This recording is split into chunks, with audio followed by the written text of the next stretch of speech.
y a todas, ¿qué tal? Bienvenidos. Muchas gracias por conectaros y sobre todo por pasar esta tarde con nosotros. Por aquí tenemos muchísimas ganas de escuchar a Chave Rollán, que bueno, es vieja amiga y conocida, ¿verdad, José Luis?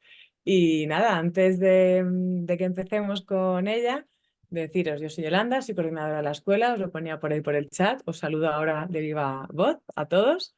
Deciros que voy a estar todo el rato pendiente del chat, ¿vale? Cualquier cosita que necesitéis, estoy por ahí y yo, Raúl de Veloz, intento contestaros en el momento. Pero sobre todo, cualquier consulta que queráis hacer, tanto a Javier como a José Luis como a Chávez, la podéis ir lanzando por ahí y al final de la presentación la rescatamos y charlamos, ¿vale? ¿Qué vamos a hacer primero? Va a hacer Javier una presentación muy breve de la escuela, después hablará José Luis, que hará una presentación del curso de UX Writing, del que es docente y director, y luego le damos ya la voz y la palabra a Chávez. Así que no me enredo más, le doy paso a Javier y nada, deseando escucharos. Nos vemos ahora. Buenos días. Voy a compartir pantalla, Yolanda, ¿vale? Me dices si... Vale, ¿se ve? Se ve perfectamente. Genial. Bueno, bienvenidos a todos. Gracias también por vuestro tiempo y bienvenida, Chave. Muchas ganas de escucharte. Voy a hacer una micro presentación de la escuela muy rápida, como a modo introductorio. Deciros que estos eventos siempre los montamos como parte de la campaña de comunicación de los cursos, en este caso el curso de UX Writing que dirige José Luis desde hace ya con muchos, ya 2 o 3 años, ¿no? Creo que llevamos. Vamos para 4, Javier. 4, un montón de ediciones. Y bueno, nada, esta es una ilustración que siempre pongo en la presentación cuando presento la escuela. Le tengo mucho cariño, lleva con nosotros desde el inicio de la escuela.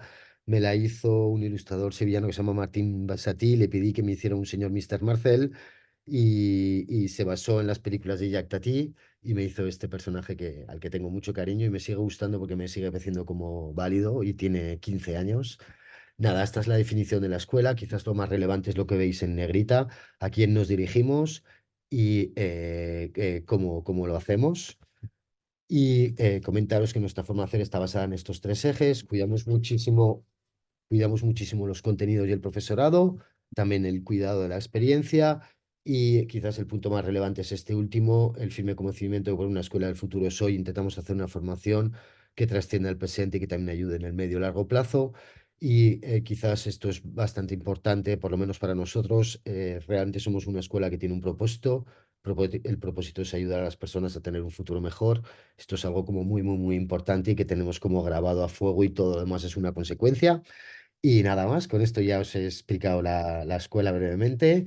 Nada, deseando escucharte. Te doy paso, José Luis. Perfecto, pues vamos allá. Hola a todas y todos, soy José Luis Escuadra, ya os lo han dicho, el director docente de este curso que en julio hará 4 años ya. Esta va a ser la 15ª convocatoria, a punto de superar los 200 alumnos y alumnas. Y nada, en 3 minutitos os cuento muy brevemente en qué consiste este curso. Vamos allá. Bueno, pues, ¿qué objetivos tiene este curso? Bueno, pues, como es fundamental, ¿no? Aprender a redactar textos UX eficaces, ¿no? Y a diseñar el contenido de cualquier interfaz digital. Además, aprendemos a cómo crear la identidad verbal de una marca digital y para ello tendremos que entender bien cómo es la psicología de las personas en el medio digital. También aprendemos a identificar problemas de usabilidad y a mejorar la narrativa en base a una estrategia definida y, por supuesto, a sacar el máximo partido de las herramientas para gestionar el contenido de los UX writers profesionales. Contenidos, pues bueno, podemos presumir de que este curso es bastante completo. Yo me encargo de iterarlo y de actualizarlo en cada una de las convocatorias y con esta nube de palabras, pues os podéis hacer una pequeña idea de toda la cantidad de contenidos que tocamos. ¿Cómo está montado el curso? Bueno, muy sencillo. Son clases de 2 horas y media, clases online a través de Zoom, muy cañeras porque tengo mucho que contaros, así que tenemos que ir a tope. Para ello os comparto un material didáctico, unos esquemas para que podáis seguir la clase con mayor comodidad. Cada clase tiene asociado un documento de ejercicios que trabajaremos en casa para asentar los conocimientos y que revisaremos en las tutorías junto con un proyecto final. Bueno, el esquema de las clases, el calendario es muy sencillo. Las clases son los viernes y los sábados, acumulamos un montón de conocimiento y ejercicios que la semana siguiente, en la clase de los miércoles, además del contenido de la clase, tenemos una tutoría en la que revisamos esos ejercicios y os doy feedback.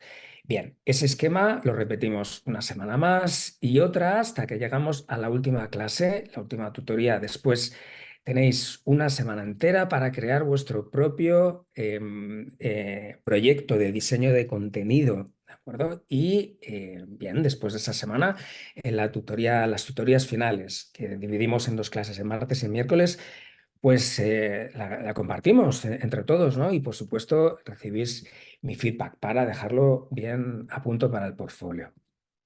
Bien, ¿es para ti este curso? Si te lo estás planteando, bueno, pues sí, si eres un copywriter on y u offline, si creas contenidos, trabajas como periodista y quieres dar el salto al UX Writing, este desde luego que es tu curso. También, por supuesto, si eres diseñador o diseñadora UX y te tienes que encargar también del contenido, como pasa muy a menudo. Y también, pues, por ejemplo, si trabajas en marketing digital, gestionas el contenido de webs, apps o tienes tu propio proyecto de emprendimiento digital, también este curso te puede ayudar mucho a mejorar la narrativa, a sacarle el máximo partido. Bueno, y si quieres más información, pues aquí os dejo este QR, ¿vale? Que os lleva directos y directas a la web, donde podéis descargaros el dossier, tener más información, reservar vuestra plaza si estáis interesados o interesadas y también pedir más información. Nuestro equipo os atenderá encantados. Bien, pues ya está. Todo eso es lo que tengo que contaros por mi parte. Ya deseando escuchar a Chave. ¿Cómo estás? Además, tengo el honor de haberla tenido a Chave como alumna en una de las primeras ediciones del curso. Es un placer tenerte hoy como invitada y deseando conocer cuál es tu perspectiva de la disciplina y sobre todo que nos hables de la accesibilidad de ese tema tan interesante. Así que todo Muchas tuyo, gracias, Chave. José Luis. Un placer volver a verte. ¿Me escucháis bien, verdad? Muy bien.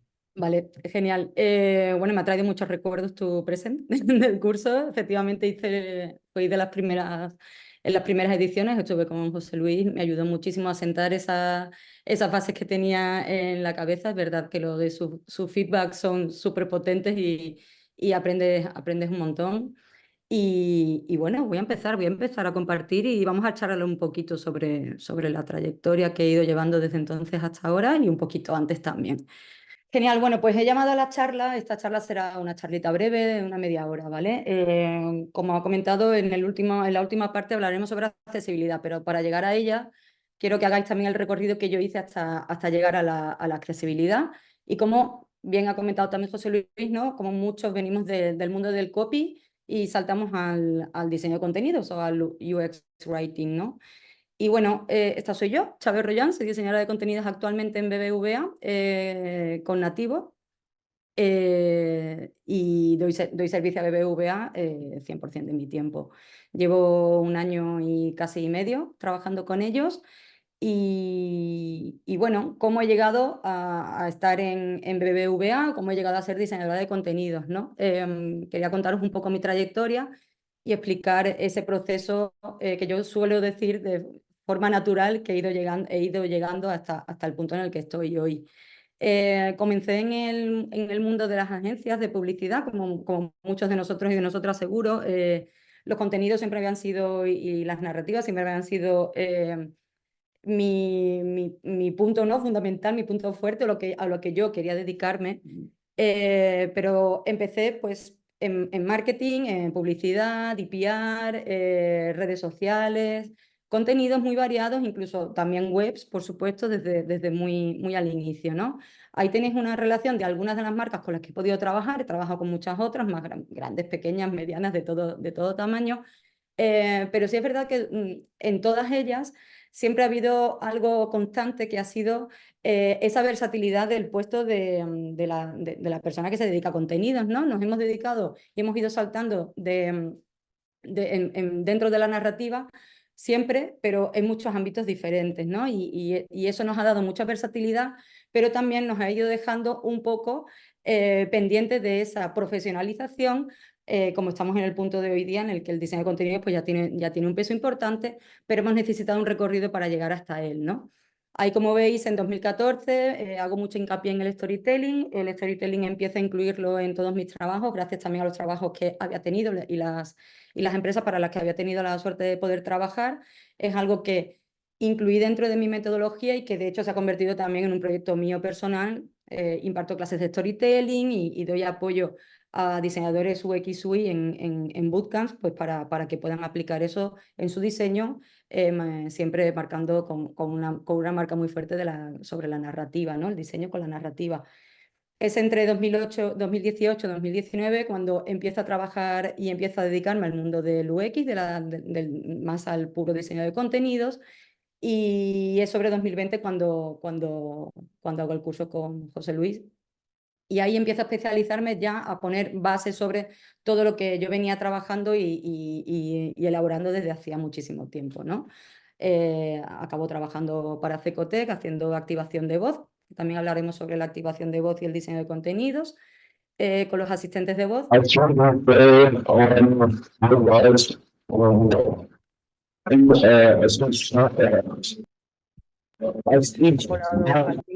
Ok.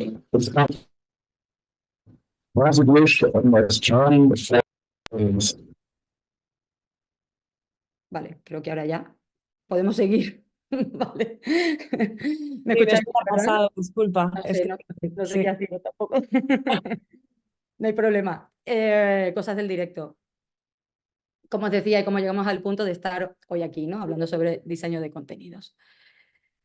Yo solo quería escribir, este es el principio de mi historia, yo solo quería escribir y me imaginaba un poco Carrie Bradshaw, ¿no? Esa chica con su ordenador todo el día escribiendo y nada más lejos de la realidad. Mi pantalla no está llena de historias al uso, sino están llenas de historias de otra manera, ¿no? Los diseñadores y las diseñadoras de contenido, pues sí, nos pasamos el día escribiendo, pero de una manera muy diferente a como yo me imaginaba, ¿no? Hace mucho tiempo. Y partiendo de esa idea de las historias, voy a empezar con las narrativas, ¿no? Y esa evolución del perfil de UX, que lo cuento en primera persona, pero realmente creo que es reflejo de muchas personas a las que le ha pasado y nos ha pasado algo similar para llegar a este punto. La evolución del perfil de UX Writer o del diseñadora de contenido ha ido evolucionando con el tiempo porque hemos ido intentando adaptarnos a las situaciones y hemos ido intentando encajar en los equipos, ¿no? Existen muchos tipos de perfiles, como sabemos y conocemos, existen muchos tipos de perfiles que se dedican a escribir, pero realmente no hacemos exactamente lo mismo, ¿no? Hay muchas variaciones y muchas diferencias entre unos y otros. Desde hace años, ¿no? Los perfiles de contenido pues, hemos sido versátiles, como hemos comentado, y en muchas ocasiones pues, nos han incluido al final de las creaciones o los procesos de creación la famosa frase ponme un texto aquí, ¿no? Ese ponme un texto aquí, sabemos que a lo largo del tiempo para diseñadores y diseñadoras y para el resto del equipo de diseño y front y back ha supuesto muchas veces un problema básicamente por falta de planificación y de organización, ¿no? Un ejemplo sencillo sería el pongo una frase aquí sin tener en cuenta pues, la accesibilidad, sin tener en cuenta la localización del contenido. Si ese contenido va a ser localizado en otro idioma, alemán, por ejemplo, puede resultar un problema a largo plazo que hay que revertir, ¿no? Aquí traigo el primer meme. Estos somos nosotros, siempre esperando a que nos den acceso al Figma, no siempre, esto pasaba antes más, cada vez menos.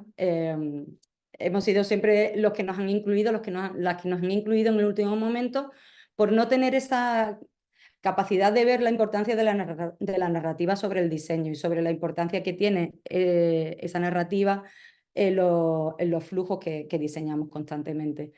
La primera web es de 1991, la primera app que lanza Apple es de 2008, pero sin embargo hasta 2013 no existe un perfil de diseño como una oferta de empleo sobre firme, ¿no? Que la lanzó YouTube.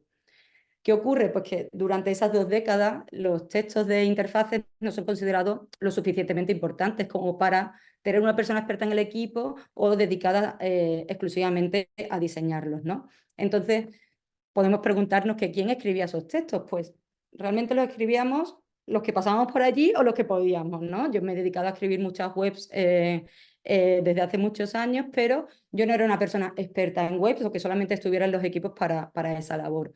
Cuando existían algún tipo de problemas o de pantallas, ¿quién podía escribir esas pantallas? Pues la persona que programaba, un diseñador, cualquier persona que estuviera en el equipo, ¿no? El resultado, sin embargo, pues eran este tipo de pantallas en las que pues estamos viendo, le vemos las tripas al producto digital, la usabilidad brilla por su ausencia. Y no tenemos que irnos tan lejos para recibir pantallas de este tipo, porque sí, estas pantallas, los que somos más mayores, hemos recibido muchas pantallas de este tipo en hace 15 o 10 años, pero es verdad que esto sigue ocurriendo.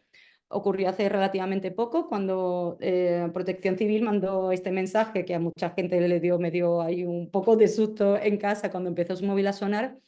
No se pensó tampoco, ¿no? Cómo se iba a recibir este mensaje. No se pensó, es una suposición mía, pero lo hago basándome en el texto que que recibieron las personas que recibieron este mensaje. No hay un pensamiento sobre ese texto, no hay una reflexión sobre cómo se va a recibir, en qué escenario se va a recibir, el sonido que iba a tener ese teléfono. Bueno, no se ha pensado que este mensaje era algo importante y debería estar, por lo tanto, bien escrito. La parte técnica funcionó perfectamente, llegó a la red que necesitaba ser avisada en el caso de necesitarlo, como vemos que en el caso de una emergencia, pero no se planteó correctamente el mensaje que se iba a recibir. Y esto sigue pasando constantemente. Lo que vemos en pantalla es un programa que usan los médicos y las médicas en muchos hospitales públicos en España y que les traes de cabeza, ¿no? Había una noticia hace poco que hablaba sobre este programa informático que se llama Selene. Había tantísimos manuales que explicaban a las personas que trabajan en los hospitales cómo usar Selene, que al final acabó trascendiendo y convirtiéndose en una noticia, ¿no?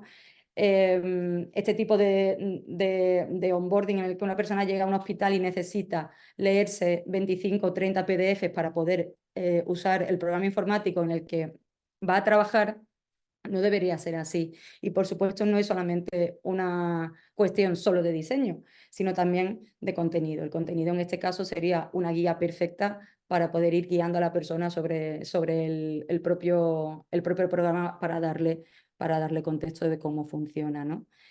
Y esto me lleva a otra típica frase que recibimos las diseñadoras y los diseñadores de contenido, que nos lo dicen constantemente, que las personas no leen, ¿no? Es que las personas no leen. Bueno, ponemos un texto, pero realmente es que no lo van a leer.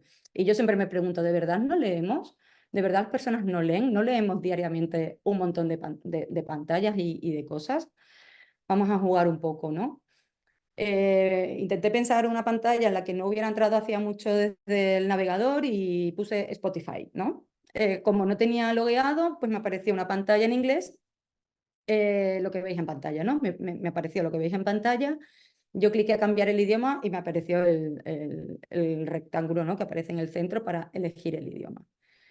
Eso me hizo pensar que teníamos una pantalla más que, a ver, de lectura, ¿no? En este caso, cuando una persona entra de nuevo, porque sí, Spotify puede ser una de las aplicaciones tuyas de cabecera, pero sí que hay una primera vez en la que tienes que entrar, ¿no? Entonces, os lanzo esta pregunta para jugar un poco. ¿Cuántas unidades de texto creéis que tiene esta página? Así, sin hacer mucha trampa y sin pensarlo mucho. ¿Cuántas creéis que puedan tener? Venga, si queréis por el chat podéis escribir rápido y lo comentamos. 15, 10, ok, 50, perfecto. Bueno, podemos estar probando, ¿no? ¿Cuántas puede tener? Pues he intentado señalar unidades de texto en las que, diferenciándolas entre texto clicable y no clicable, ¿no? Entendemos que el texto clicable va a tener un desarrollo y es una nueva vía para crear aún más contenido, ¿no? Más o menos, así muy a grandes rasgos y solamente lo que se ve en pantalla sin hacer el scroll, conté 14 unidades de texto clicable más 40 textos más el texto legal más el cambio de idioma. ¿Esto que nos dice? Pues que constantemente estamos leyendo. Estas son mis tres pantallas, las que yo, digamos, puedo recibir más a lo largo del día, porque son las que quizás más uso. Las que probé también quitarle el texto, ¿no? Y aunque yo la use constantemente, es cierto que se nos quedan muy vacías, ¿no? Por ejemplo, este sería una de las pantallas de mi banco. Si recibiéramos esto en el día a día, no sé si sabríamos qué tenemos que hacer o qué no tenemos que hacer en estas dos pantallas. Yo creo que nos costaría un poco saber a qué nos estamos ateniendo, ¿no? Recordé este ejercicio que también veía en el libro de UX Writing en español de Parnoffiello, en el que se nos proponía la misma idea, ¿no? Nuestro Gmail, que es quizás de lo que más podemos ver a lo largo del día, sin texto, ¿no? Aunque sabemos que el primero son recibidos, que más o menos por intuición podemos llegar hasta el final, cómo cambia el diseño sin tener el apoyo narrativo. Y es que justamente leemos constantemente y deberíamos y debemos entender el diseño como un medio narrativo, ¿no? En el que las palabras no solo adornan, sino que también guían y que como dice el texto, ¿no? El contenido que precede al diseño, y diseñar en ausencia del contenido no es diseño, sino solamente es decoración. Y ahí hacemos el salto, o hago el salto al mundo del diseño, ¿no? Y en el que quiero dejar de nuevo claro que somos un perfil de diseño, no entramos en un proceso final, no entramos en el medio, entramos desde el principio, estamos diseñando desde el principio. Y aquí se plantea de nuevo otra de esas grandes dudas o muchas de esas preguntas de las diferencias, ¿no? Entre la figura del UX Writer o diseñador, diseñadora de contenidos con el copy, ¿no? En ambos casos, efectivamente, nos dedicamos a escribir. Somos disciplinas que incluso llegan a convivir en muchas pantallas, porque hay pantallas que ahora veremos algún ejemplo en el que se conviven copy de copywriters y conviven textos que son definidos por diseño de contenidos. Pero realmente nuestras funciones son muy diferentes, ¿no? Yo comencé en el mundo del copy, como he dicho al principio, he trabajado muchos años como copy creativa.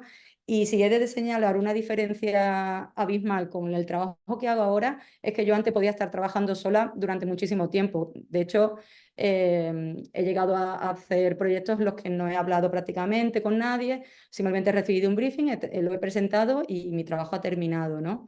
Eso en el trabajo que hago hoy día como diseñadora de contenido sería totalmente imposible, ¿no? Somos un perfil que necesita trabajar en equipo, que necesitamos contexto. Estamos todo el rato en reuniones y preguntando y desarrollando, ¿no? Proyectos en común. Por lo tanto, para mí esa sería la diferencia abismal. Además que, como decía, desde el diseño de contenidos, nuestra función fundamental es hacer fácil el proceso o el objetivo que tenga esa pantalla o ese flujo para el usuario o para la usuaria. Y en el copy lo que intentamos es seducirles, ¿no? Para atraerles a llegar a un sitio. Escribimos desde diferentes posiciones. Y muchas veces también se confunde, o no se confunde, sino que se piensa que el diseño de contenido solamente hacemos textos activables, ¿no? Lo que comúnmente llamamos CTAs, Call to Actions. Y es cierto, ¿no? Nosotros sí que escribimos ese microcopy o ese lenguaje accionable, esas unidades de textos quizás sean las más visibles de nuestro trabajo, pero es solamente la punta del iceberg, porque detrás de cada clic hay un nuevo flujo en el que se necesita replantear una narrativa y en el que se necesita volcar muchísima información, ¿no? Pues hay árboles de decisión, como en cualquier proyecto de diseño UX, por ejemplo. Hay content framing, que los usamos para saber y tener presente la narrativa que pueda tener cada pantalla, mantener la consistencia, el estilo, el tono, bueno, la punta del iceberg, como decía. Aquí otros tres ejemplos que quería traeros son pantallas que nos pueden salir muy a menudo, ¿no? en el día a día, alguna pantalla de error o cuando una videollamada pues se termina de repente o un aviso, ¿no? de una tienda, ¿no? De una tienda en este caso de Disney. Pues como vemos, igualmente hay mucho texto, parecen unidades pequeñas de texto, pero la mayoría de ese texto efectivamente es accionable y otros nos ponen en contexto. Es muy interesante cómo, volviendo al no leemos, estamos viendo que prácticamente todo este tipo de pantallas que nos aparecen, que nos van apareciendo en el día a día, prácticamente no tienen imagen, tienen algún icono o una sola imagen, que por sí solos no nos dirían nada, ¿no? El diseño, por lo tanto, y la narrativa van muy unidas y deben ir unidas de la mano. Como os decía anteriormente también, el copy y el diseño de contenidos muchas veces y en muchas pantallas veremos que se dan la mano, ¿no? Este es el caso con iPhone 12, pues vemos que perdón, al dato, ojito, pues sería un texto que nos anima o que es muy llamativo, que nos seduce, pero sin embargo el resto son textos que no, son unidades de texto que nos ayudan a la navegación y a saber pues cuánto cuestan, vamos a hacer una comparación o vamos a ver las descripciones, ¿no? Y en el caso también de Apple Pencil, exactamente igual, ¿no? Se ha usado la creatividad desde el copy pues, para enseñarnos cómo es este producto, sin embargo, sin perder el focus sobre ese texto activable, que es el que realmente nos va a hacer seguir la compra y llegar a finalizar el objetivo de esa pantalla. Y no olvidemos que los diseñadores y las diseñadoras de contenido también estamos muy presentes en lo gamificable y, por supuesto, ya no solo lo gamificable, sino también en los propios juegos, ¿no? Hay una vertiente de la narrativa y del diseño de contenidos dedicado exclusivamente a videojuegos. Entonces, hay un mundo por explorar, muchos mundos por explorar, como los de Mario, muchos mundos a los que podemos llegar desde el diseño de contenidos. Y es que también si hay algo que yo creo que nos identifica en esta profesión sería que no solo diseñamos palabras, sino que también que lo que diseñamos realmente son conversaciones, ¿no? Para mí, ese punto en el que hago la inflexión en el storytelling me hace llegar a darme cuenta cómo esa narrativa se ve volcada dentro de cada pantalla en la que yo trabajo, en la que tengo que diseñar con el resto del equipo, ¿no? Las conversaciones son muy importantes, por supuesto, en apps para móvil, pero hay medios en los que tienen especial relevancia, como son las skills, ¿no? Que podemos encontrar en dispositivos como Alexa. No lo quiero decir muy fuerte porque se me activará. Diseñamos para las personas, ¿no? Pero también diseñamos para los escenarios en los que esas personas se encuentran. Esta diapositiva siempre la traigo porque me parece súper interesante hablar de las personas y de dónde las personas están, ¿no? Ese place ona, ¿no? Donde la persona y el espacio que ocupa, porque eso va a cambiarlo todo, ¿no? Podemos diseñar una aplicación que sabemos que no va a poder ser usada porque necesita ser con un sonido activable, no va a poder ser usada si conducimos porque necesitamos mirar la pantalla. Bueno, siempre traigo esta diapositiva porque creo que es muy ejemplificante de cómo nosotros tenemos que empezar a pensar no solamente a quién va dirigido, que también, y ahora veremos un poco más sobre el tema, sino también cómo van a recibir esa pantalla y en qué lugares los van a recibir, porque no siempre yo, Chávez, estoy aquí en mi casa en un sitio sentada con una ventana de frente. Chávez está en muchísimos sitios a lo largo del día, igual que cada uno de nosotros y de nosotras lo estamos, y los productos digitales nos acompañan. Como hablaba, places y personas, este es un trabajo, un ejercicio que yo hice pues justo para una aplicación de activación de voz, en el que me planteé cómo una persona podía activar o podía pedir limpiar su casa usando o el dispositivo de casa o usando el dispositivo que podemos llevarlo también desde la aplicación móvil. Y entonces me puse a pensar diferentes escenarios desde los cuales tú a lo mejor estás en la biblioteca y recuerdas que, ay, no he pasado el aspirador y lo quieres activar, ¿no? ¿Cómo lo puedes activar? Si lo podrías activar de voz, si necesitarías la aplicación, pues todos estos escenarios nos ayudan a crear diferentes líneas de trabajo dentro de nuestras narrativas. Y vamos a jugar de nuevo, a ver qué tal. Tenemos un escenario, ¿no? El escenario es claro, es una cocina muy chula, una cocina de diseño, en la que tenemos a dos personas, ¿no? Pedro, que tiene 36 años, y María, que tiene 34. Pedro va a hacer sus primeros tacos y a María no le gusta cocinar. Entendemos que nuestro producto digital es un producto que va a ayudarles a finalizar esa tarea con éxito, ¿no? Que es cocinar los tacos. ¿Cuál creíais que sería el mejor medio para presentarles, en este caso, presentarles a Pedro y a María esa receta? ¿Os parecería útil una web, una app con vídeo, una skill que se active a través de la voz? No sé, ¿qué os parecería más útil en este caso que estáis cocinando?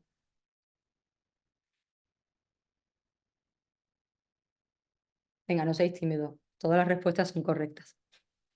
un blog paso a paso que tenga vídeo. Ok, activación por voz y vídeo, perfecto.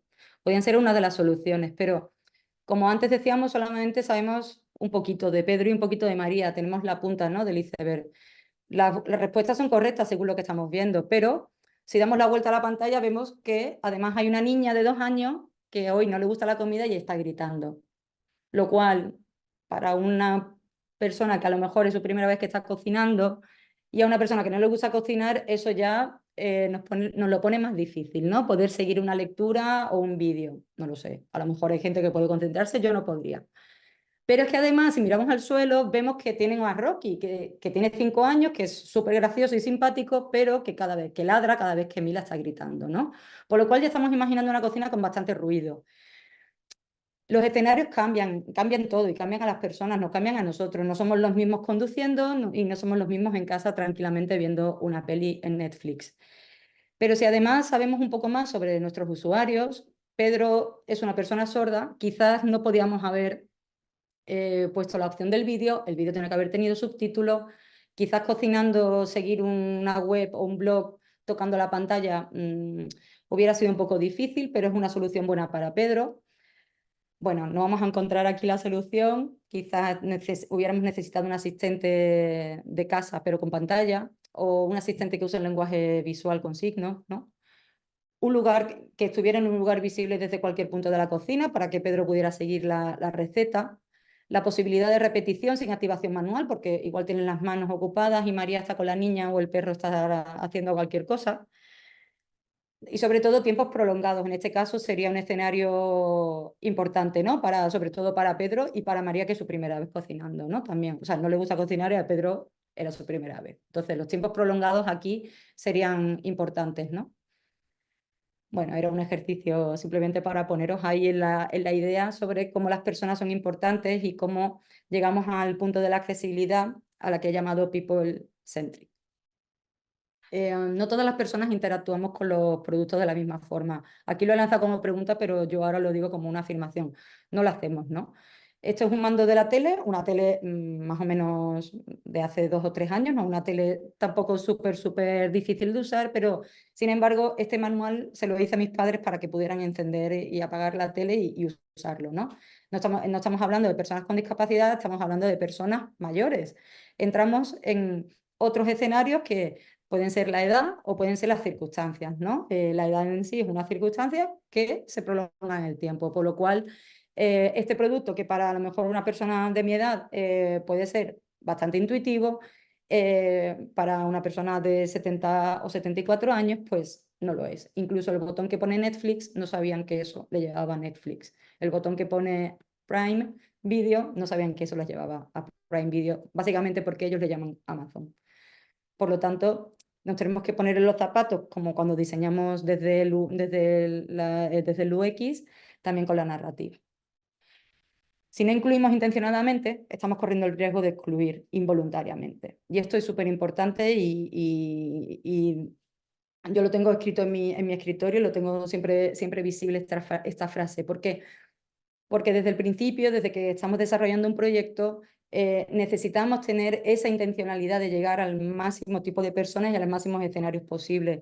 ¿Esto es fácil? No. ¿Es posible? Es súper difícil, ¿no? Pero esa intención debe quedar plasmada en nuestro trabajo, ¿no? Y desde el diseño de contenido, en cómo usamos el lenguaje y cómo trazamos esa narrativa.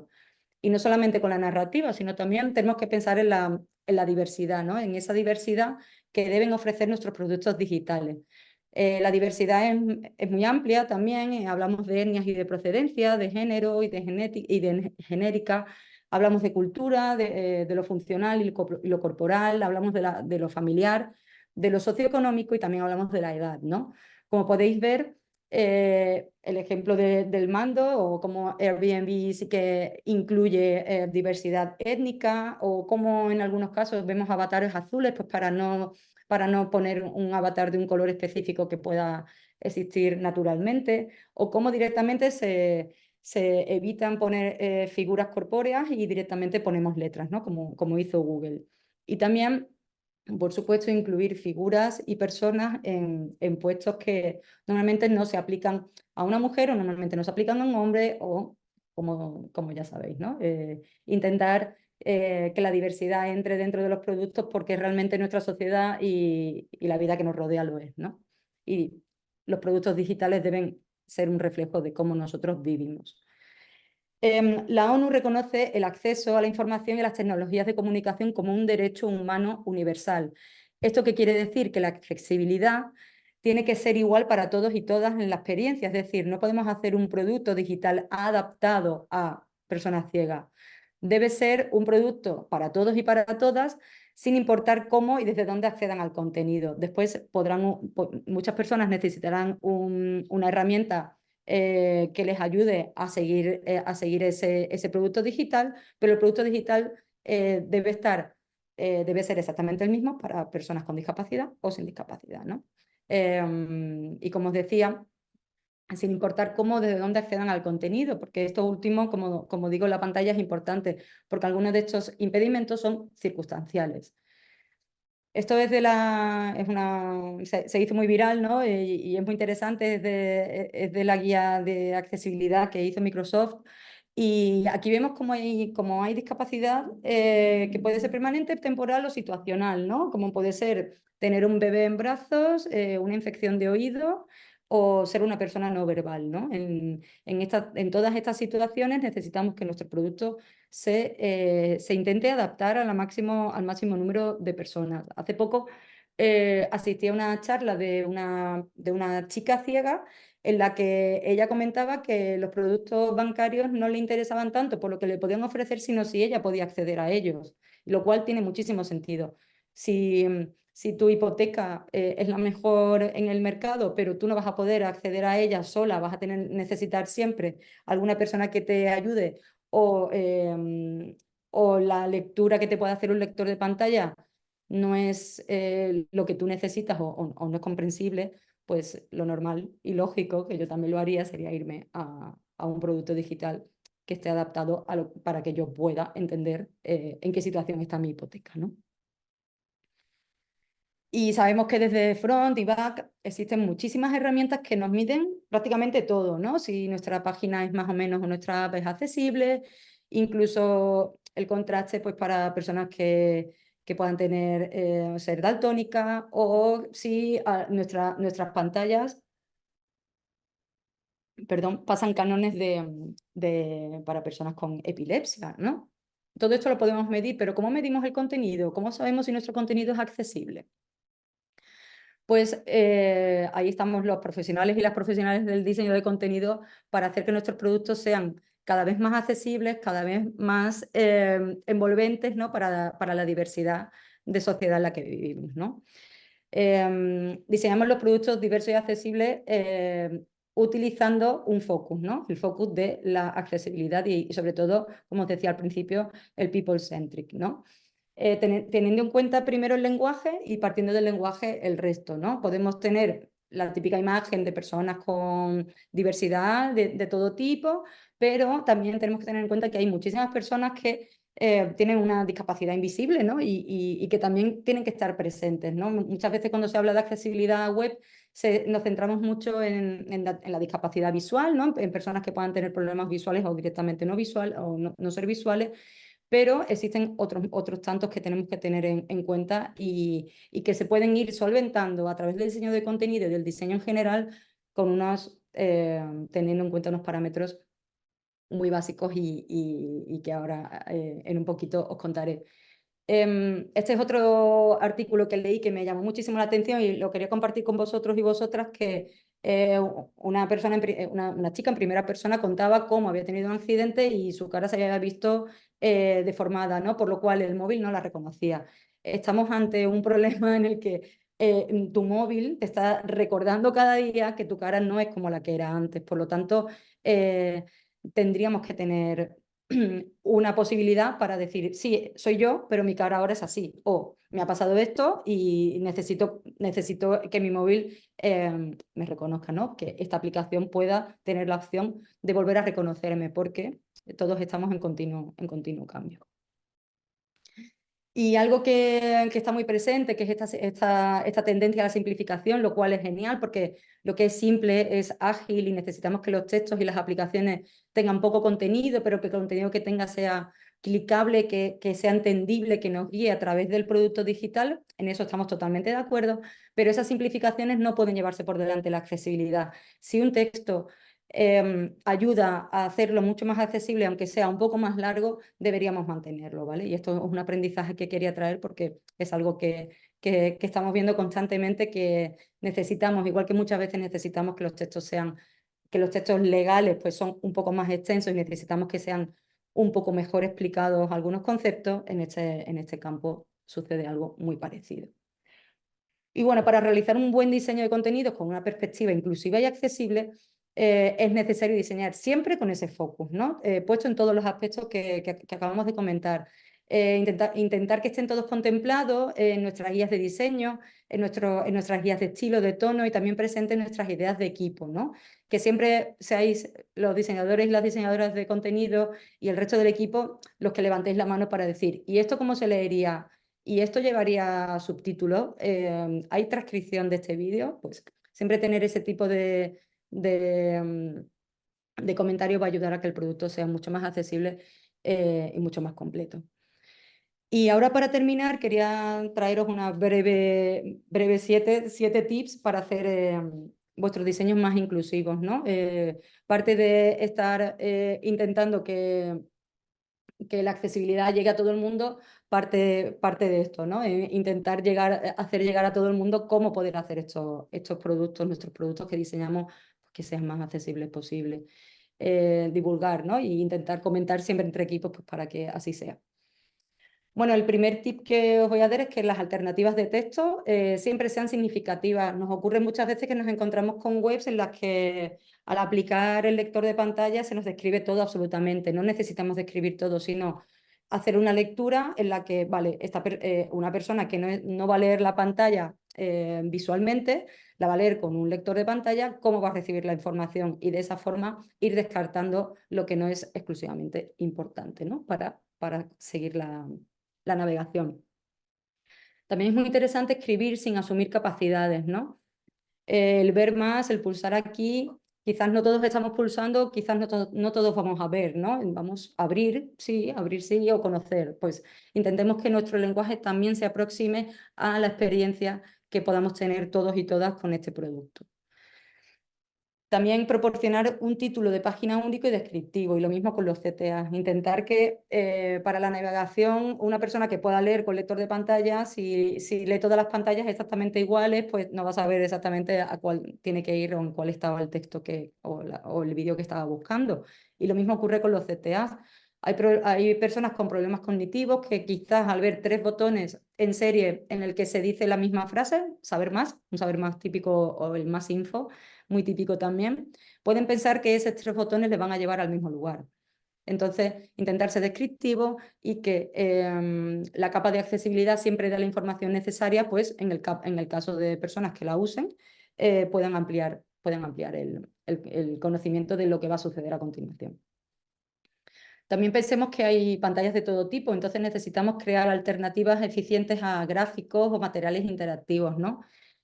Aquí necesitamos sí o sí la ayuda del equipo de front y de back, con los que tenemos que trabajar muy mano a mano para saber cómo explicar y cómo poner en contexto a las personas que reciban este tipo de pantallas pues de una forma muy similar a la que nosotros visualmente las recibimos.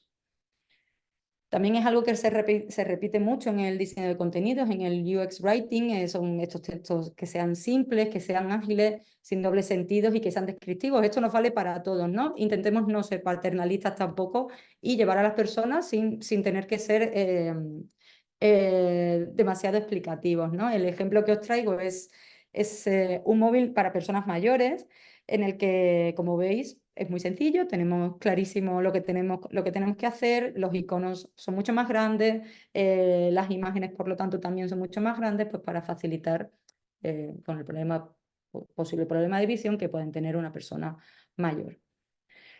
Y contar con personas con discapacidad dentro de los equipos de trabajo. Este quizás sería la clave o una de las claves más interesantes. Los equipos de trabajo suelen ser bastante homogéneos, por lo cual nos resulta muy difícil llegar a diferentes puntos o mirar la realidad desde diferentes perspectivas. El ejemplo o la pantalla que os he puesto es una oferta de trabajo en la que se habla sobre discapacidad y qué ellos consideran discapacidad. Y no se habla solamente de lo que podemos comprender como discapacidad, digamos, de forma clásica, sino hay muchos tipos de discapacidad en las que se contemplan también para los puestos de trabajo y sería muy interesante que estuvieran dentro de los equipos que toman decisiones dentro del diseño. Eso haría que la sociedad tuviera muchísimos más productos accesibles. Y por último, contar con un perfil de diseño de contenidos en los equipos de trabajo UX desde el principio y en el principio de cada proyecto y en cada proyecto. Como os decía, dejemos atrás que somos quien ponemos el texto al final del diseño, dejemos atrás que entramos en un momento en el que hay una crisis y necesitamos poner un texto, está totalmente comprobado y los productos digitales que trabajan con diseñadores y diseñadoras de contenido desde el principio son mucho más consistentes y son productos que están mucho más en línea y que generan muchísimo trabajo, mucho menos trabajo posterior de rectificaciones. Por lo tanto, esto es un llamamiento a los equipos y a las personas que contratan, pues que nos tengan en cuenta y que nuestro trabajo se tenga en cuenta y se traiga al frente. Y hasta aquí. Muchísimas gracias por este ratito. Espero que os haya interesado. Os hago de verdad un llamamiento al curso de José Luis, que, bueno, como os decía, a mí me ayuda un montón y creo que os puede ayudar a las personas que estéis interesadas. Muchas gracias.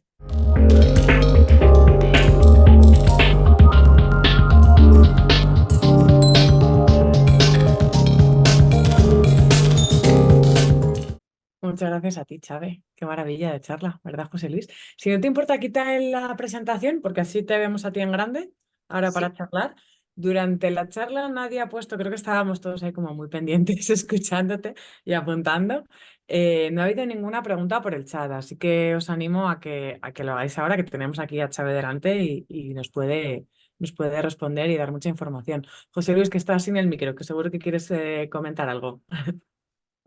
Pues que ha sido un placer escuchar tu charla y es que la accesibilidad cada vez cobra más y más y más importancia. Recuerdo trabajando en BBVA, ¿no? Fueron mis primeros pasos en la accesibilidad, que es todo un mundo en el que es tan importante estar en contacto con los desarrolladores, con todo el equipo de desarrollo, porque yo siempre hablo en el curso incido mucho en eso, ¿no? En es que no deben ser esos compañeros con los que no hablamos, ¿no? Que están un poquito en su mundo, que se dedican a otras cosas. No, no, es que tenemos que trabajar de la mano con ellos porque realmente son quienes tienen las claves de cómo se realiza la interacción de todos los componentes y cómo toda esa capa de accesibilidad al final se desarrolla. Hasta hace no mucho tiempo, ellos eran los que escribían esos textos, las etiquetas ¿verdad? De los lectores de pantalla y era algo pues, que hacían ellos, ¿no? Sin ayuda de nadie. Y bueno, pues es una de las facetas que tenemos que incorporar, ¿no? Los diseñadores de contenido como habilidad, como skill cada vez más, ¿no? Y creo que es un tema apasionante. Efectivamente, es que ahí hay un salto brutal, ¿no? Para una persona que pueda usar un lector de pantalla, recibir un producto digital escrito totalmente diferente a como lo podemos recibir nosotros, ¿no? Que estamos cuidando constantemente el lenguaje, cómo nos comunicamos, qué palabras vamos a usar. Y cuando llegas a un lector de pantalla es todo muy, entre comillas, robótico, pues necesitamos que esos productos lleguen de la manera más similar a la que puede llegar una persona que lo está leyendo de forma visual, ¿no? Y sí, justo. Además es un trabajo que cae de nuestro terreno. No sé si tú también estás de acuerdo en esto, en nuestro terreno total, porque continúa con una forma narrativa de cómo estamos presentando un producto digital y por supuesto, los compañeros y compañeras de desarrollo están súper cualificados, saben cómo funciona todo, pero es cierto que para ellos es bajarse a, bueno, ahora que tengo que escribir aquí y tal, cuando ese realmente nosotros lo tenemos mucho más a la mano y es nuestro trabajo, ¿no? Seguir escribiendo y poniendo en contexto a los usuarios, a las usuarias, pues como para que reciban el producto. Por lo tanto, ahí estamos. Totalmente de acuerdo contigo, Xavi. Incluso yo pienso que en algún momento, bueno, también, ¿no? Depende todo de los recursos, como siempre, de la cantidad de gente que trabaja en un equipo. Pero claro, yo me imagino cuál sería el ideal para trabajar en la parte de accesibilidad de una web, ¿no? Y deberíamos poder hacer también un research con usuarios con discapacidad.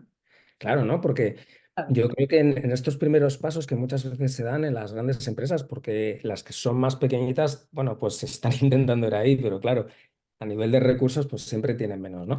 Pero grandes empresas como BBVA que están trabajando ahora en ese sentido, no sé si nos puedes contar, tienes alguna experiencia en eso, Chávez, pero ¿cómo sería de interesante, ¿no? O sea, no hacer nuestro trabajo de la mejor manera posible pensando ¿no? en cómo lo haríamos para una persona con discapacidad, sino que realmente una persona, bueno, pues, con problemas de visión o con problemas para comprender el lenguaje realmente nos diera pistas, ¿no? De si estamos haciendo bien nuestro trabajo. Claro, justo uno de los tips que comentaba y que creo que sería lo idóneo es incluir a personas con discapacidad dentro de los equipos que toman decisiones, ¿no? Y sé que BBVA en México ya lo están haciendo así y es fundamental porque tienes a la persona al lado que te va a decir, no, o eso así, o no estás pensando en esto, ¿no? En el día a día. Y bueno, al final lo que decíamos, ¿no? La sociedad es diversa, hay todo tipo de personas en torno a nosotros porque no van a estar dentro de los equipos de trabajo trabajando con nosotros. Eso nos va a ayudar a que los productos sean desde luego mucho mejores y por supuesto un reflejo de con quién convivimos y con cómo vivimos, ¿no? Y eso yo creo que esa es la clave. Y después, obviamente, hay equipos de todos los tamaños, hay presupuestos de todos los tamaños, por eso traigo tips, ¿no? Y la formación individual es muy importante, por eso comentaba, es interesante estar con ese focus, ¿no? Y como yo tenía esa imagen puesta siempre en mi escritorio, ese focus es totalmente aparte del presupuesto que yo pueda tener o no pueda tener en mi equipo de diseño. Tener el foco a la hora de diseñar como diseñadores de contenido o diseñadores UX UI.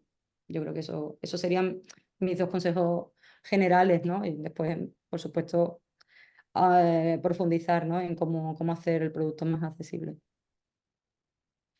Y al final este barco va a llegar, yo siempre lo digo, este barco va a llegar, la accesibilidad al final va a ser algo que se nos va a exigir y que los productos van a tener que tener unos canon, un canon más alto del que de media tienen actualmente, por lo cual necesitamos estar un poco al día, ¿no? En este tema también.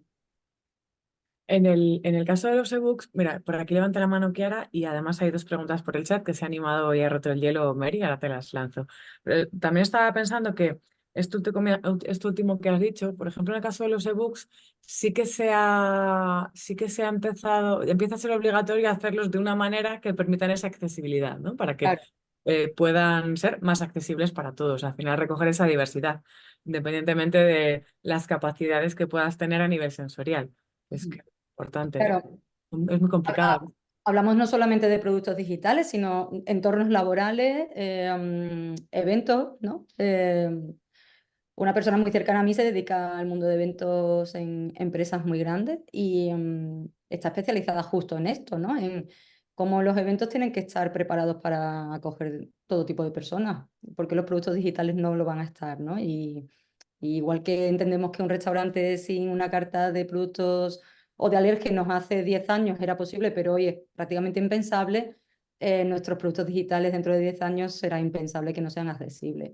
Por lo cual, además de ser lo justo, que yo también lo digo siempre, además de ser lo justo, ese barco llegará. Por lo cual, cuanto antes empecemos a informarnos y a saber y a conocer y a mirar un poco en torno, ¿no? Si tenemos cerca a una persona con TDAH o tenemos una persona cerca con autismo o una persona ciega en nuestro entorno, preguntémosle cómo haces las cosas, cómo interactúas tú con tu producto, con tu banco en el día a día o con Netflix, no sé, cómo lo haces, ¿no? Pues eso nos va a ayudar a hacer el producto mucho mejor, creo yo. Sí, vamos, sí, está claro, está clarísimo. Pues venga, vamos con las preguntas. Aunque has levantado la mano, Kiara, como había puesto primero por el chat Mary un par de preguntas, se las vamos a lanzar a Chávez, ¿vale? Preguntaba a Mary dos cosas. Voy a empezar por la segunda, un poco también por orden quizá, ¿no? Pregunta que cómo soléis hacer el research. En estos casos, ¿cómo hacerlo? Claro. Claro, en este caso estamos todavía en ello. Estamos intentando incluir que la discapacidad entre dentro de los perfiles, ¿no?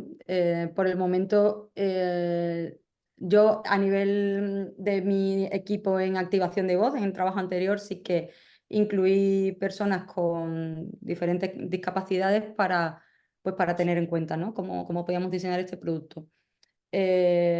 Intentamos pues, hablar un diálogo en el que nos comenten básicamente cómo usan los productos, porque, como decíamos, no están en su mayoría equiparados a cómo deberían estar, no tienen esos estándares, ¿no? de igualdad en el ámbito de ser iguales para todo tipo de personas, ¿no? que reciban el producto. Por lo tanto, pues preguntando y sería cuestión de ver con personas expertas en investigación pues, cómo deberían ser estos research y estas investigaciones.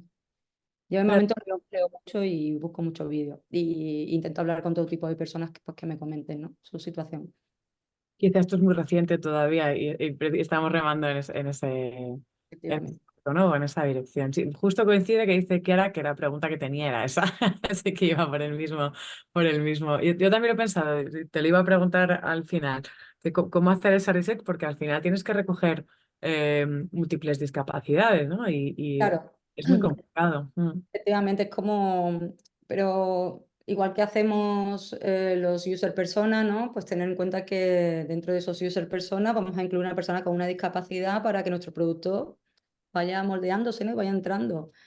Muy pocos hemos diseñado productos en los que un user persona fuera una persona ciega o una persona autista. Yo creo que no he estado en ningún producto en el que se haya considerado esta opción, ¿no? Y por eso comentaba José Luis la importancia de que en los equipos de trabajo haya una persona con este focus y si la persona tiene algún tipo de discapacidad lo va a tener de forma natural, ¿no? Y eso es genial, porque vivimos una sociedad diversa y los equipos tienen que serlo también. A mí me gustaría añadir, si me lo permite, Chávez, un poco como reflexión para todos. Al final, cuando comenzamos a escribir para un producto digital, pues la vida, el destino nos puede llevar pues, a trabajar para productos muy, muy diferentes, que pueden estar cerca de nuestra realidad o súper lejos. Cuando trabajamos para productos que están muy lejos, necesitamos entender cómo funcionan, documentarnos un montón, aprender muchísimo. Bueno, pues esto debería ser una parte más de lo que aprendamos, ¿no? Y un ejercicio que les propongo a los chicos y chicas, ¿no? A los alumnos y alumnas de mi curso cuando estamos en la parte de accesibilidad, es que hagan ese ejercicio que todos podemos hacer de coger nuestro móvil y de activar la opción de accesibilidad para escuchar, ¿no? Cómo el lector de pantalla lee una pantalla, ¿no? Porque, bueno, podemos ver vídeos en YouTube, no hace falta hacer ese ejercicio, ¿no? Pero cuando no lo has hecho nunca, realmente te enfrentas a un mundo nuevo. Y es como, madre mía, o sea, que es que el interfaz con el que yo he estado trabajando con mis compañeros de diseño quizá meses, ¿no? Para llegar a una opción óptima, de pronto, cuando nos lo llevamos a una persona que tiene dificultades de visión, que tiene que escuchar ese contenido, wow, cambia un montón. Bueno, pues es que claro, es volviendo a ese símil de la punta del iceberg, que es tan bueno para nuestro trabajo, es que detrás de una pantalla, de pronto hay todo un mundo, ¿no? Bueno, pues otro mundo paralelo o otro universo paralelo es el de la accesibilidad, ¿no? Entonces, el primer ejercicio debería ser enfrentarnos a ello, a entender realmente qué está ahí en nuestro trabajo diario y que aunque quizás pues, nuestra empresa no tenga los recursos para que podamos emplear tiempo, ¿no? en trabajarlo, bueno, pero saber que existe, ¿no? Y empezar a explorarlo, a ver qué opciones, ¿no? Y hacernos preguntas es un ejercicio, yo creo, muy interesante y que podemos empezar a hacer todas y todos. Totalmente de acuerdo con lo que comentas. Hace poco en una de las charlas sobre accesibilidad que he estado viendo, un chico comentaba que nadie se escandalizaría porque una persona en silla de ruedas pidiera una rampa, ¿no? Y pidiera una rampa para subir al edificio. Pues esto es lo mismo, ¿no? No tenemos que pensar, ay, pero ¿y cómo voy a hacer eso? Es una rampa, ¿no? Y lo vamos a hacer y se hace, ¿no? Y que la rampa también entre, o sea, no esté por la parte de atrás del museo por el que yo quiero entrar, que esté por la parte de adelante como todo el mundo, ¿no? Y ese símil a mí también me gustó mucho ponerte en los zapatos del otro. Hablamos de eso, de la empatía y de ponerte en los zapatos del otro constantemente desde el UX y esto es un zapato más, ¿no? Unos zapatos más. Al final, sí, otro mundo. Y yo me atrevería a decir que no es otro, es el nuestro, ¿no? Desde otro punto de vista. Y eso es muy interesante. También hay un punto ahí de reeducar la mirada o reeducar la mente, cómo pensamos las cosas. Estaba ahora mismo pensando, según hablabais José Luis y tú, cómo cuando has lanzado el ejemplo de la receta, ¿no? Para cocinar, eh, yo diría que prácticamente nadie hemos pensado, uno, que a lo mejor eran sordos o eran restos visuales, y entonces no ven bien o daltónicos, ¿no? Muchas veces tampoco tenemos en cuenta eso y hay un porcentaje bastante elevado de personas que tienen también problemas de visión. Entonces, en el caso de cuando hablamos de algo digital, inevitablemente el sentido de la vista tiene un poder muy importante. Entonces, trabajar los colores, tendemos siempre a utilizar el rojo y el verde como lenguaje universal por los semáforos, ¿no? El verde algo positivo y el rojo algo negativo, pero eso está limitando también a una parte de la población que va a confundir o que no percibe los colores de la misma manera que nosotros.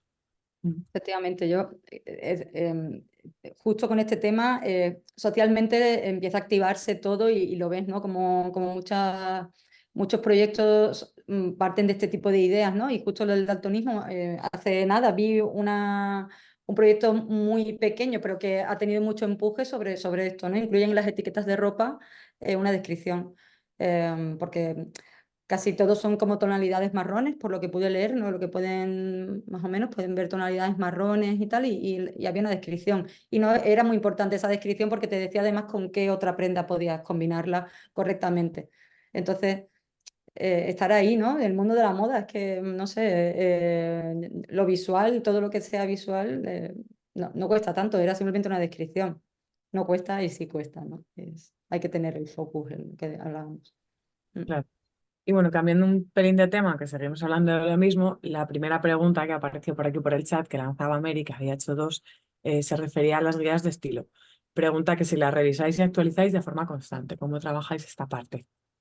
Sí, se intenta incluir y se debe incluir, por supuesto, y hay revisiones. Cuando hay revisión de estilo, es como todo, ¿no? Lo que hablábamos, depende del presupuesto, depende de la marca, depende de si de repente hay una marca que saca una campaña nueva, entonces vamos a hacer un cambio absolutamente de web y de todo, pues entonces en esa revisión que se hace de todo, se revisa el estilo, se revisa el tono, se revisa todo. Entonces, sí, por supuesto. Hay que estar siempre, siempre eh, para mí hay que estar revisando siempre el estilo, el tono que se pueda tener dentro de nuestra marca, pero otra cosa muy importante que vuelvo a hacer hincapié, también tener en cuenta los escenarios. Y de nuevo los escenarios de los contenidos son muy interesantes, ¿no? Y son muy importantes porque muchas guías de estilo son tan generalistas que cuando tú desde, no sé, desde redes sociales la tomas o la tomas desde marketing o la tomas desde diseño de contenido, la vas a aplicar de formas diferentes. ¿Por qué no ya que es incluir? Pues mira, para marketing tenemos que tener estas cosas en cuenta, para diseño de contenidos tenemos que tener estas cosas en cuenta, tener todas esas patas del diseño de contenidos y del contenido en general muy presente, ¿no? Y saber diferenciarlas también como, bueno, hablamos primero hablamos del nosotros, siempre hablamos de nosotros, ¿no? Bueno, pues vamos a tener en cuenta eso a la hora del diseño de contenido. ¿Va a ser aplicado? ¿Se aplica así o no se aplica? ¿No? ¿De qué manera lo vamos a hacer? Pues, poner esos escenarios también en las guías, eso es muy interesante. Y revisarlas para mí sería una cosa obligatoria. Eso depende mucho de cada proyecto y de cada presupuesto, por supuesto. José Luis, ¿quieres aportar algo? Ojo, pues es que de todo podríamos hablar un montón. Sí, yo por añadir a lo que ha dicho Chávez, totalmente de acuerdo. El tema del presupuesto siempre es el gran hándicap. Ujú, Todo. ujú. Pues con tiempo y dinero, ¿verdad? Se recorren los caminos, ¿no? Bien, mira, estaba viendo ahora por curiosidad, porque no tenía el dato, cuántas personas con discapacidad hay en España en 2023 había en edad laboral, ¿eh? Que probablemente sean muchos más porque las personas mayores, bueno, pues todas las personas cuando nos hacemos mayores, pues al final tenemos pues, más discapacidades, ¿vale? Bueno, pues son casi 2 millones de personas. Eso es un montón de personas que compran, que tienen una cuenta bancaria, que ven streaming, que hacen tantas cosas, ¿no? Y ahí yo creo que también hay algo que se empieza a mover, porque al final no dejan de ser consumidores, usuarios y usuarias. Tenemos que darles servicio, ¿no? Y, y no solo eso, sino que además se me ha ido lo que os iba a decir, pero básicamente es esto, que al final eso, que es un montón de personas que al final son consumidores, que tenemos que darles servicio y que, lo que os quería decir, disculpad, y que también hay una normativa nacional es una transposición de la directiva europea sobre accesibilidad y a partir de hace ya unos varios años las empresas de cierta facturación, no tengo la cifra en mente, ¿vale? Y también de un número de clientes están obligados y obligadas por ley a dar un servicio de accesibilidad. Estoy hablando online, cuando tienes un producto online. Entonces, por un lado, hay una parte de regulación que está trabajando en eso para defender, ¿no? Los derechos de estas personas, de todos, porque todos y todas somos susceptibles de tener una discapacidad, ¿no?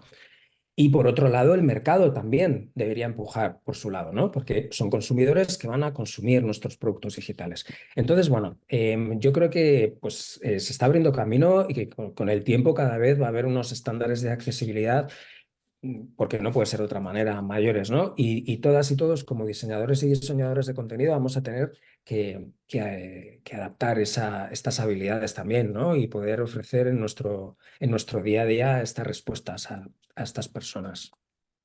Totalmente de acuerdo. Pensemos 2 millones de personas, no sé, que conducen coches en España o taxis o camareros. Imagina que no pudiéramos llegar a 2 millones de personas que pueda haber haciendo cualquier otro tipo de labor, ¿no? Sería algo escandaloso, diríamos, no, esto no puede ser, ¿no? Pues sí, por ahí van las cosas. Genial, pues muchísimas gracias, Xavi. Ha sido maravilloso y no solo lo digo yo, lo han puesto por aquí por el chat. Gente que se despedía porque tenía que salir y lo sentía mucho, quería quedarse y bueno, estaban un poquito apurados. También lo han puesto por el chat de YouTube a las personas que nos estaban viendo por ahí. Y creo que va a ser una charla que vamos a recurrir a ella muchas veces para revisar estos tips maravillosos que nos has dado y esta parte final de preguntas que si la charla ha sido interesante, también el final ha sido interesantísimo. Muchísimas gracias por recoger nuestra llamada y dar esta charla, juntarnos este ratito y nada, que esperamos seguir viéndote pronto.